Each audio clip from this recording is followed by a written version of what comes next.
हम सब जानते हैं भारत के अंदर क्रिकेट का कितना ह्यूज फैंडम है और इसी फैंडम को देखते हुए अभी आईपीएल लीग समाप्त हुई है और समापन भी इतना जोरदार तरीके से होता है, यानी कि मैच जीती है आरसीबी, वो टीम जिससे लोग बहुत इमोशनली टच है और वजह है विराट द किंग कोहली।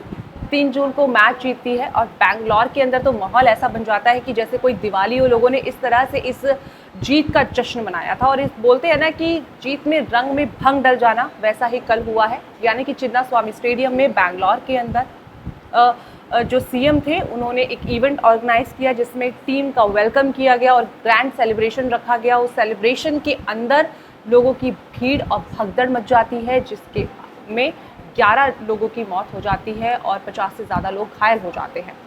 हालांकि सीएम का जो जवाब आया था, जो बयान आया था, वो ये आया था कि हमें उम्मीद नहीं थी कि इतने लोग आ जाएंगे, जबकि सीएम इतनी बड़ी घटना के बाद सिर्फ ये कह देना कि हमें नहीं पता था लोग इतने ज़्यादा इकट्ठे हो जाएंगे, ये बहुत ही एक ना समझी छोटे बच्चों जैसा एक बयान था। जबकि वो सीएम हैं, उन्हें पता होना चाहिए था कि लोग अगर इमोशनली टच हैं तो लोग ज़्यादा से ज़्यादा वहाँ पहुँचेंगे और उन्हें पूरा फुल प्रूफ इंतज़ाम करके रखना चाहिए था, लोगों के लिए प्रोटेक्शन रखनी चाहिए थी, वो पूरी जानकारी रखनी चाहिए थी, उसके बाद इतना बड़ा इवेंट ऑर्गेनाइज करना चाहिए था। लेकिन ऐसा नहीं हुआ।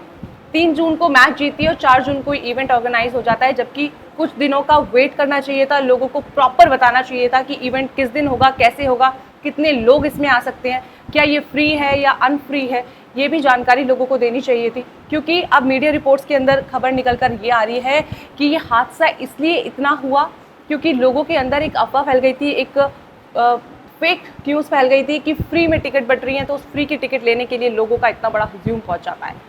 जो चिन्ना स्वामी स्टेडियम है उसमें 30 लाख लोगों की गैदरिंग है, लेकिन 3 लाख लोग पहुंच जाते हैं। सोचिए, जब 30,000 लोगों की गैदरिंग में 3 लाख लोग पहुंचेंगे तो इस तरह का हादसा होना तो बहुत ही एक तो सबसे ज़्यादा दुख इसमें बात यह है कि 11 लोगों में एक बच्चे की भी मौत हो गई, जो बहुत ही ज़्यादा लोगों को इमोशनल कर देती है ये चीज़।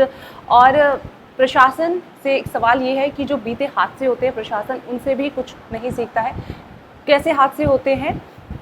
2 जुलाई 2024 को जो हाथरस में एक हादसा होता है, सत्संग के दौरान पे बाबा का सत्संग होता है, भोले बाबा का सत्संग होता है और सत्संग के दौरान पे 121 लोगों की मौत हो जाती है। भगदड़ में लोग भोले बाबा के चरणों की धूल लेने के लिए भगदड़ होती है और इसी तरह का हादसा हो जाता है। उस दौरान भी बारिश का ही मौसम था। और दूसरा हादसा जो अभी हाल ही में महाकुंभ के अंदर होता है, मौनी अमावस्या के अंदर, जिसमें 30 से ज़्यादा लोग मारे जाते हैं।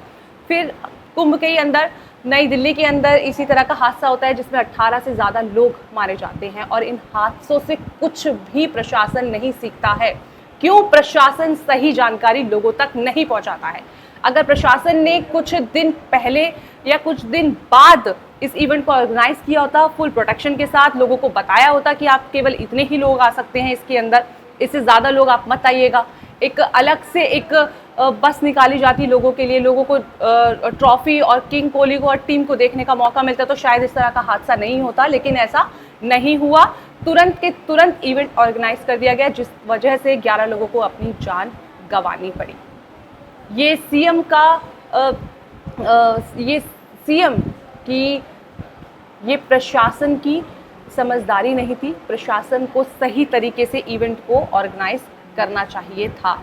ये सवालों के साथ, और हम यही उम्मीद करेंगे कि प्रशासन आने वाले समय में इस तरह की गलतियां ना करें और लोगों को भी इस पे समझना चाहिए कि अपने अंदर संयमता रखें, फेक न्यूज़ से दूर रहें, पहले पूरी जानकारी लें, उसके बाद अपने कदम बढ़ाया करें। अगर लोगों ने भी सही तरीके से सतर्कता बरती होती, यानी कि अगर सही सोचा होता कि अगर हम सभी वहाँ पहुँच जाएंगे तो भीड़ लगातार बढ़ती चली जाएगी, तो शायद इस तरह का हादसा ना भी होता। प्रशासन की तो भूल है ही, लोगों को भी अपने ऊपर ध्यान देना चाहिए।